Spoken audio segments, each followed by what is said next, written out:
你跟你前女友出去谁做攻略？Hello， 大家好，欢迎来到麋鹿假期啊！今天是攻略篇啊。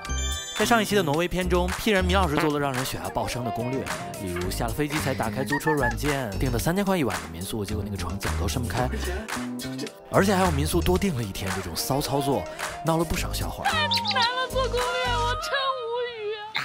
成功了。与此同时，大家都说我情绪稳定啊，其实我也不是真的情绪稳定，因为当时我一想到米老师会给我贡献这么多的素材和节目效果，我就生不起来这个气。但是我知道这个节目效果也好什么的都不是长久之计，所以为了更加健康的这个家庭分工和长久的家庭合作，我一定要让米老师继续肩负起做攻略这个艰巨的任务。这个人又在 KFC 我 CPU 我，所以这一期我将会出一期干货视频，把我这10几年海内外从学生时期的穷游到我们2个人的新婚旅行的宝贵经验分享出来，教各位和米老师如何订酒店民宿，用最少的钱拥有最好且最自由的旅行体验。那与此同时，我们会有一个猜民宿价格的环节啊，欢迎大家随时在弹幕评论和我们互动。所以在开始之前，一键3连。开始之前呢，我先送给你一个礼物，好吧？这是米老师上一次 P 人的旅行攻略，我们把它裱了起来。是这样的，我的攻略看似粗糙，其实内涵玄机。这个是挪威的地图。挪威人答应吗？哎，这位小姐，你还能再画一个吗？如果再画一个，可以抽一个给大家。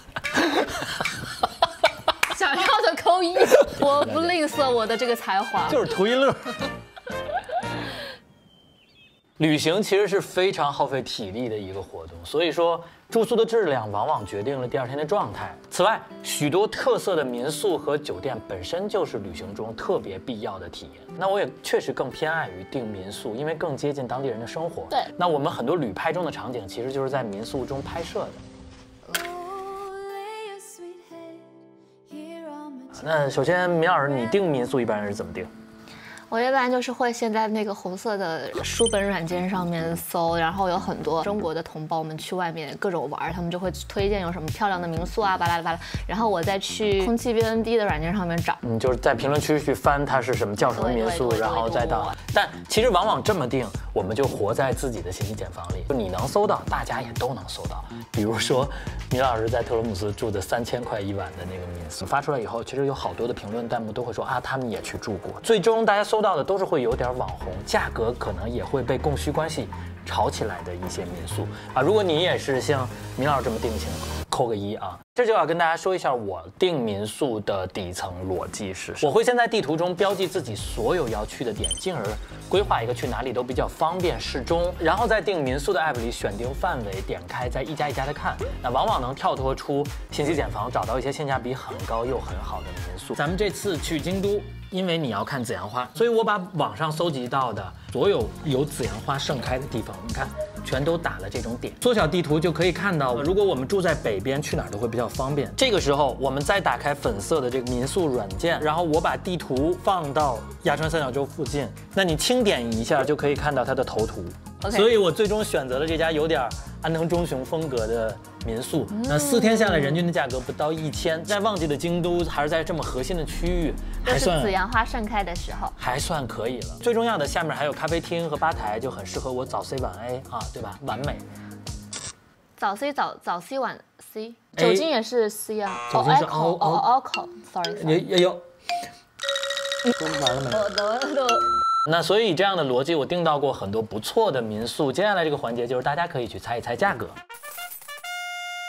那去年我们到濑户内海的那一次，其实是因为要拍6700的样片，所以我们带了2个员工去。那一次在神户，我们最终是订了一个非常实用的民宿。我记得应该是有素材的，进去以后我应该有拍，一直没时间剪，又给你剪漏了。民宿的素材我都是留给你了，你也都不剪，好不好？我哪有时间？我要做攻略，做攻略。但是很难见的日本的平层，然后客厅那么大，它厕所好大，哎呦，好舒服，哎，外边有2张床啊，然后我和米老师住在这屋，我们在日本的向导住在这屋。大家可以猜一下，这么大的一个得有100多平的民宿，需要多少钱？打在公屏上。唯一的不好，没电梯。对的，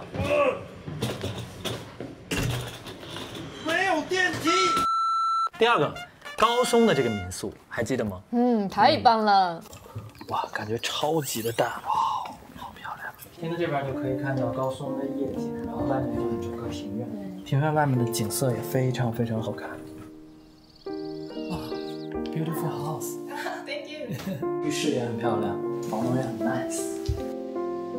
那在那儿呢，我们是住了好几天，包括小豆岛、猫岛，我们去呢都是当天往返，回来还住在这个高松的这个民宿里面。这边有蜘蛛。啊，对，那个蜘蛛真的。是肥的那种蜘蛛，那个蜘蛛把杨淼吓得，你记得吗？加说表情包。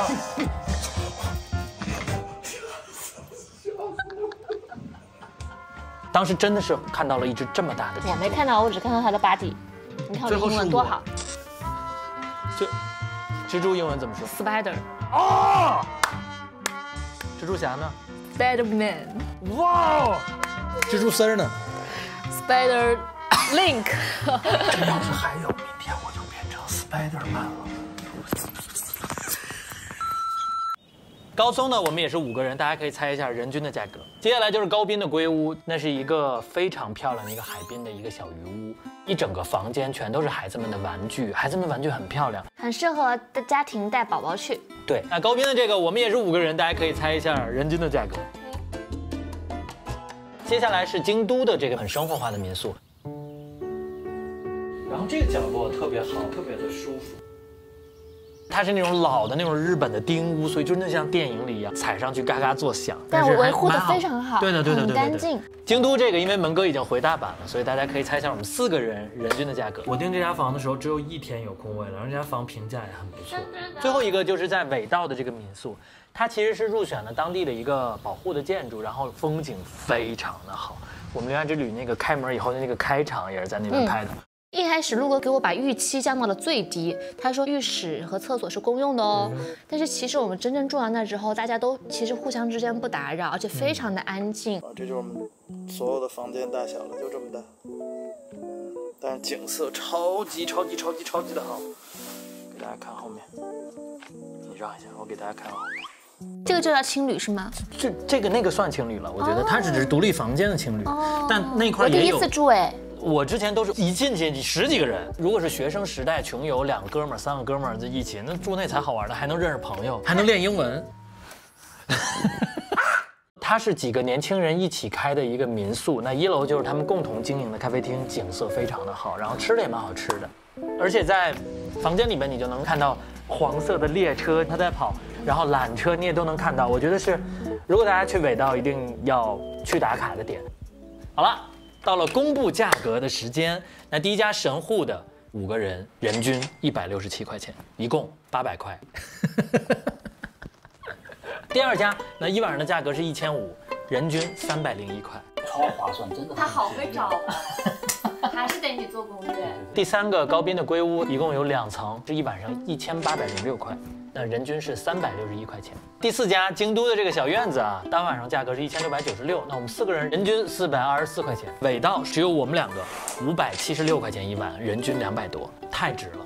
但往往不是所有的国家和城市都适合民宿的，比如说在泰国曼谷，我订了一家酒店，它是一个19世纪末银行改造的一个酒店，然后每间房间的装修都有点不一样。我们预定的那一间非常的古典，有点像欧式建筑的风格，然后结合了泰国本土的那种建筑风格，然后拍出来非常的漂亮，反而性价比又高又很有特色。我是觉得啊，不要为了订民宿而订民宿，所以一定要多看几个软件横向的对比，因为民宿的属性是 C to C 的，所以其实对于一些国民素质相对普遍比较高的，我个人觉得可以多尝试民宿。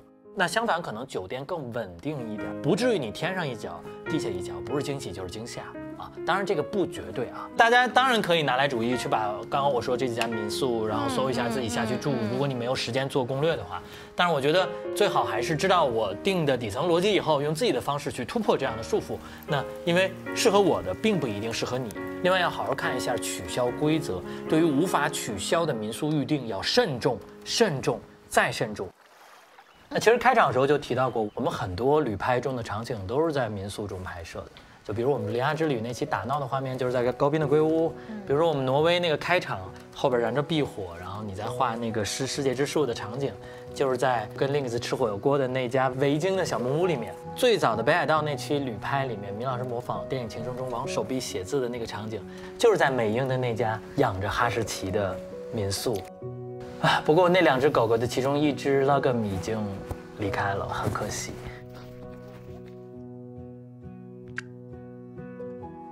然后我相信4年了，擦浪应该也长大了吧？应该是个大女孩了。我觉得有机会还想再回去见一见他们。我觉得这些在旅途中的一个个民宿，慢慢变成了我们人生中的很多重要的锚点。哪怕是米老师订的3000块啊大冤种，我觉得我老了以后可能会忘记是多少钱一晚，但我一定记得那道极光。Green light， 北极圈，第一次见到了极光，你知道那种感觉不？你不觉得很屌吗？掉包了。我见到极光的那一刻，我很感动。不是因为我看到极光了，是因为和我看到极光。真的。那是第一次看到，所以我觉得会记一辈子。如果你是第一次做攻略，经常犯错、花冤枉钱，我觉得也没有关系。很多事情都是熟能生巧，我觉得做攻略也是这样的。村上春树不是说吗？等水位涨到胸口。就每一个电影打卡地截图的动作，每一个对我们 vlog 的可能小小的赞、收藏，其实都是在心里埋下了一颗颗的种子，都是一点点小小的积累。那我觉得你们也总会遇到那个陪着你们去见证这些种子发芽的那个人，无论是朋友、情侣，或是家人，无论你是做攻略的那个，还是跟着出去玩的那个，就能一起出去玩一趟，就已经是可能几辈子修来的缘分了。所以珍惜身边的人，我觉得比什么都重要，对吧？你跟你前女友出去谁做攻略啊？那凭什么是我做？我没回答你啊。肯定是你做的。我没回答你啊。因为肯定是你做的。我不记得了。那你跟他修了几辈子的缘分啊？